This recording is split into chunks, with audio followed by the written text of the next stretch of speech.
हमारे जितना भी दूर दराज से भाई हुआ भाई बहन और हमारे आदरणीय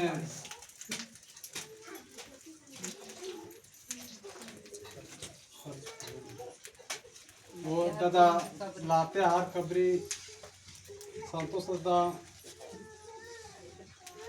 और हमारे कारचा के दादा धर्मेश और उनके साथ हमारे दीदी भी आई है। तो इन लोग के हम लोग इस स्थल से और हम लोग और से जमे जमे जय धर्मेश। बहुत खुशी की बात है कि आज हम लोग के बीच बहुत कुछ ले करके आए हैं। जैसे में हम लोग मानते हैं कि हमारे घर में मेहमान आते तो हम लोग बहुत आशा करते हैं कि हाँ हमारे दादा फूफा मामा आए हैं, हमारे लिए कुछ संदेश लेकर के आए होंगे। उस प्रकार के हमारे दादा हैं और हम लोग का सिखाने का काम कर रहे हैं। तो हम लोग का सहयोग और समर्थन का ज़रूरत है। इस तरह से हम लोग का एक साथ सबको मिल व्रत के एकजुट रहने का काम है। तब तो दादा लोग के आगे बढ़ने का मौका मिलेगा। तो हम चाहेंगे कि दादा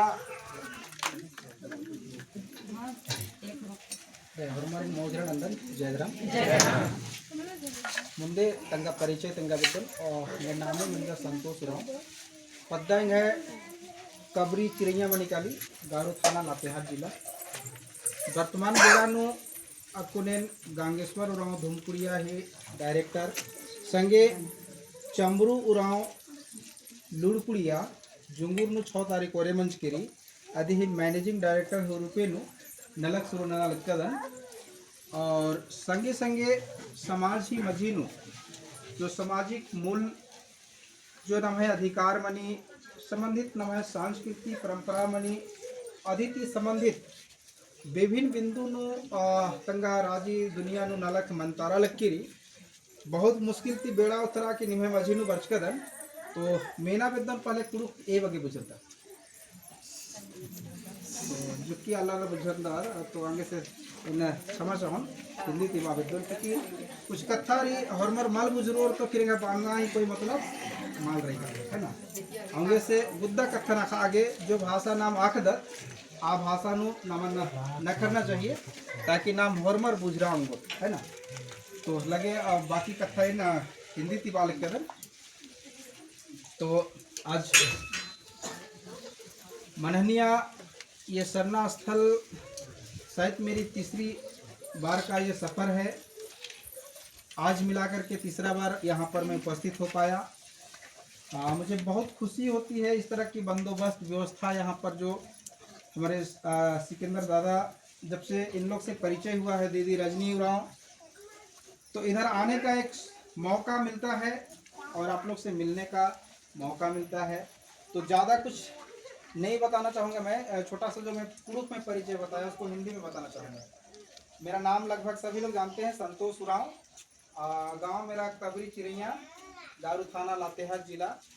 वर्तमान समय में गांगेश्वर उराव धूमकुड़िया निराशी कर्चा वहाँ का डायरेक्टर जिसको हिंदी में निर्देशक बोला जाता है।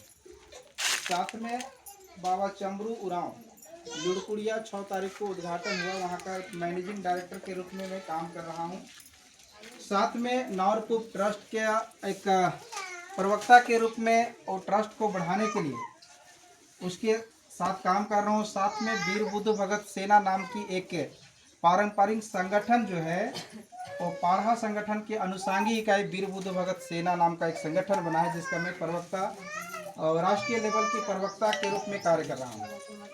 संबंधित बातें जो हमारा मूल चीज़ है जो हमारी समाज के लिए ज़रूरत है उन ज़रूरत को फोकस करने के लिए उन ज़रूरत को हर लोगों तक पहुंचाने के लिए एक प्रयास है ताकि समाज हमारा जो आज जिस खाई में जा रही है जिस नींद में सो रही है उसे हम लोग जगा सके और अपनी धर्म अपनी संस्कृति अपनी परंपरा को बचा सके। इसी प्रयास के साथ समाज में काम करने का एक प्रयास है और जहाँ पर भी इस तरह की जब कार्यक्रम होती है वहाँ तक जाने का संदेश देने का प्रयास करते हैं। क्योंकि हम लोग का पूर्वज लोग कहीं पर लिख के नहीं गया है, सिर्फ वो छोड़ करके गया है। उसको खोजने के लिए सबसे पहले हम लोग को बैठना पड़ेगा, जैसे आज बैठे हैं, है ना। इसीलिए हमारे पूर्वज बोले थे, ओक्कोर ना खक्कोर कुद्दोर ना बेद्दोर। इसका मूल मतलब क्या होता है, जब तक हम लोग नहीं बैठेंगे ना तो नहीं जान पाएंगे, जब तक नहीं घूमेंगे ना तो नहीं खोज पाएंगे। क्योंकि हमारे पूर्वज हर जगह छोड़ के गए हैं, है ना। तो बैठेंगे नहीं तो मिलेगा नहीं, घूमेंगे नहीं तो खोज नहीं पाएंगे। इसीलिए वो लोग बोले थे, ओक्कोर ना खक्कोर कुद्दोर ना बेद्दोर। तो नमन कुदना पड़ रहा लक्करी बेद्दागे, है ना, ओकना पड़ रहा आगे, है ना। तो इन्हें मूल कथारी संगी और इंद्रावाज के नाम है इतिहास, नाम है संस्कृति, नाम है परंपरा। तुड़चिका मल्ला हमारी संस्कृति, हमारी परंपरा, हमारा रीति विधि कहीं पर लिखा हुआ नहीं है। तो कहाँ पर है, कहाँ खोजेंगे हम लोग?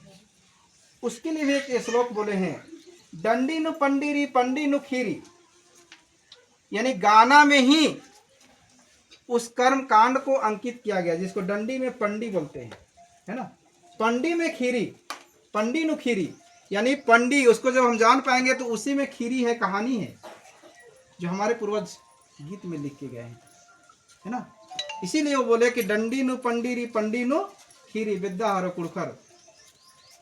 हाँ, तो नमन विद्या गे आरंभा की किरकनर जो नम बेड़ा बेड़ा नु डंडी जो पारदत नाम आ डंडी ही मैंने मतलब रे इन्ने माँ पाड़ कनर।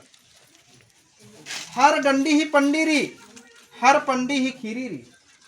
डंडी नाम आखोत तो पंडी अकाल उंगदर, पंडी नाम आखोत तो खीरी विद्या उंगदर।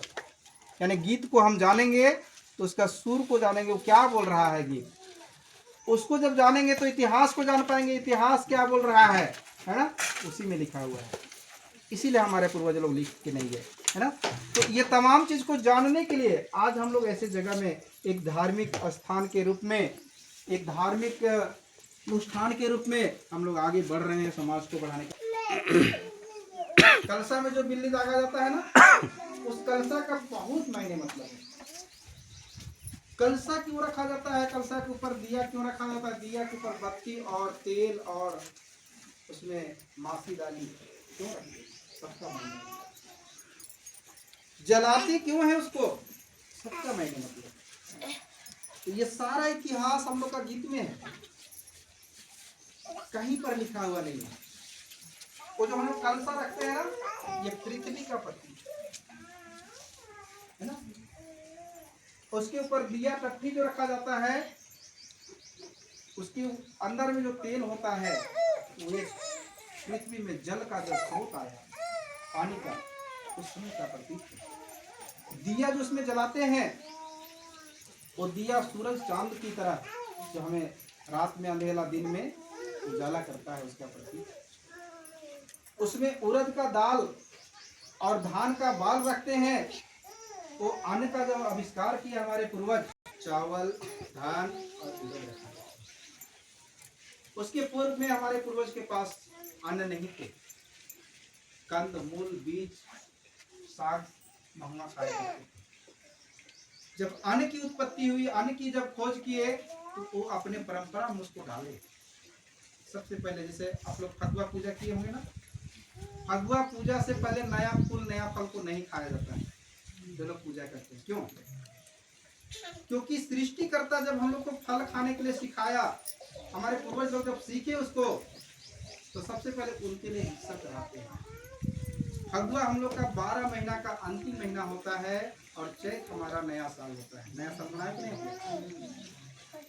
नया साल 1 जनवरी को नहीं होता। फगुआ के दूसरे दिन नया साल हम लोग का शुरू होता है। तो उस दिन जितना नया नया फल फूल खाने से संबंधित आता है, तो फगुआ के दूसरे दिन चैत जैसे चढ़ता है, चैत के पहला दिन में उसको पूजा किया जाता है, चढ़ाया जाता है, उसके बाद उसको ग्रहण करते हैं। तो ये तमाम इतिहास है, कहाँ खोजेंगे हम? आज सभी भूल गए हैं।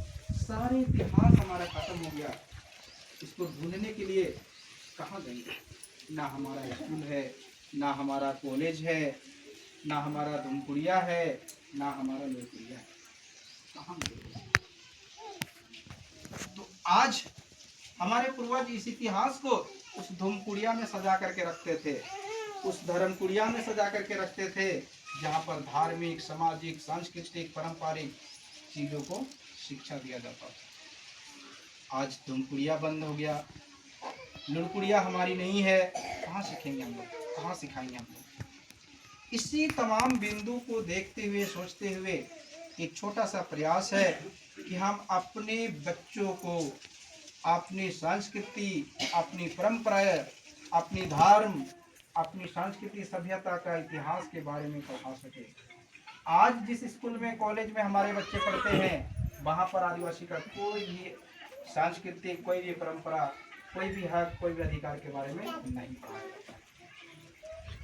डिग्री मिलती है, सर्टिफिकेट मिल जाता है, लेकिन आदिवासी संस्कृति नहीं मिलती, आदिवासी परंपरा नहीं मिलती है, आदिवासी सभ्यता नहीं मिलती है, आदिवासी इतिहास नहीं मिलती है, क्योंकि वो सिलेबस में नहीं। तो कहाँ सीखेगा हमारा बच्चा, कैसे जानेगा हमारा बच्चे? आप जितने लोग यहाँ पर उपस्थित हैं, सभी लोग मध्यम वर्गीय, मतलब उम्र के अनुसार 3 श्रेणी में लोगों को बांटा जाता है। पहला 1 साल से लेके 25 साल, जिस दिन से जन्म होता है उस दिन से 25 साल तक का उम्र जो होता है, और लर्निंग, जिसको इंग्लिश में बोलते हैं लर्निंग, सीखने की उम्र होती है। सीखने के साथ कुछ करने की उम्र शुरू हो जाती है। 25 साल के बाद, 25 साल से 40 साल तक का उम्र अर्निंग, लर्निंग के बाद अर्निंग आता है, इंग्लिश में अर्निंग बोलते हैं, मतलब हासिल करना, अर्न करना, कमाना, है ना। तो कमाने का उम्र शुरू हो जाती है। 25 से 40 साल कमाने का उम्र होता है, चाहे जिस क्षेत्र में कमाए हम लोग कमाना शुरू करते हैं। 40 साल के बाद, 40 साल के बाद एक उम्र का पड़ाव आता है, लगभग 60 साल, 70 साल, 80 साल तक हम लोग उस कमाने का उम्र को गुजारते हुए आगे बढ़ते हैं। और उस उम्र में एक चिंतन आती है, जब लोग बुजुर्ग हो जाते हैं, 50 साल, 60 साल के हो जाते हैं, तो समाज का दिशा और दशा को कैसे सुदृढ़ किया जाए उसके बारे में वो चिंतित होते हैं, चिंता करना शुरू करते हैं, और सामाजिक शिक्षा को, पारंपरिक शिक्षा को बताने की शुरुआत करते थे धूमकुड़िया के माध्यम से। लेकिन अभी धूमकुड़िया तो है नहीं, कहाँ से खाएंगे? आज हमारे सरना, मसना, आखड़ा, झाखड़ा सब खत्म हो रहा है। कहाँ हमारा इतिहास को हम खोजेंगे? तो आज एक ही माध्यम है हमारा, एक धार्मिक अनुष्ठान के द्वारा इस सरना स्थल में आज जो हम लोग जमा हो रहे हैं, तो सिर्फ यहाँ हम लोग अपने भक्ति भाव को ही व्यक्त ना करें, हम लोग कुछ सामाजिक चीज़ों को भी फोकस करने का प्रयास करें, ताकि हमारे बच्चे, आने वाले हमारी पीढ़ी हमारे इतिहास को जान सके, हमारी परंपरा को जान सके, हमारी पूजा में कितने सारे विधि होती है उसको जान सके। आज हम लोग पूजा करते समय सबसे पहले पानी क्यों डालते हैं, उसके बाद चावल क्यों देते हैं, उसके बाद धुआं क्यों जलाते हैं, सभी का मायने मतलब है। ऐसे ही कितने सारे संस्कार है, जन्म का संस्कार, उसके बाद छठी का संस्कार, अलग अलग कार्यशैली है। बच्चा जन्म होता है तो उसका नाभि को कहाँ से, कैसे और किधर गाड़ा जाता है, उसके लिए भी नियम है। उसके बाद छठी 6 दिन में ही क्यों किया जाता है, 8 दिन 10 दिन में क्यों नहीं करते हैं, 6वें दिन में क्यों होता है, उसका भी इतिहास। उसके बाद नामकरण, नाम कैसे बच्चों को रखा जाता है आदिवासी परंपरा के तहत, तो फूल का एक थाली होता है, उसमें पानी रख करके नाना नानी के नाम से अक्षत गिराया जाता है। चावल, जो चावल एक दूसरे को पकड़ता है उसी नाम को, दोनों नाम को मिला करके नाम रखते थे पहले, अभी तो ऐसा नहीं होता है। उसके बाद विवाह के संस्कार में बांस का ही मड़वा क्यों करते हैं, सीधा की कल्याणी क्यों करते हैं, उसमें कलसा भंडा क्यों रखा जाता है, पट्टा क्यों रखा जाता है, जुआट हल क्यों रखा जाता है, सभी का इतिहास। कब खोजेंगे?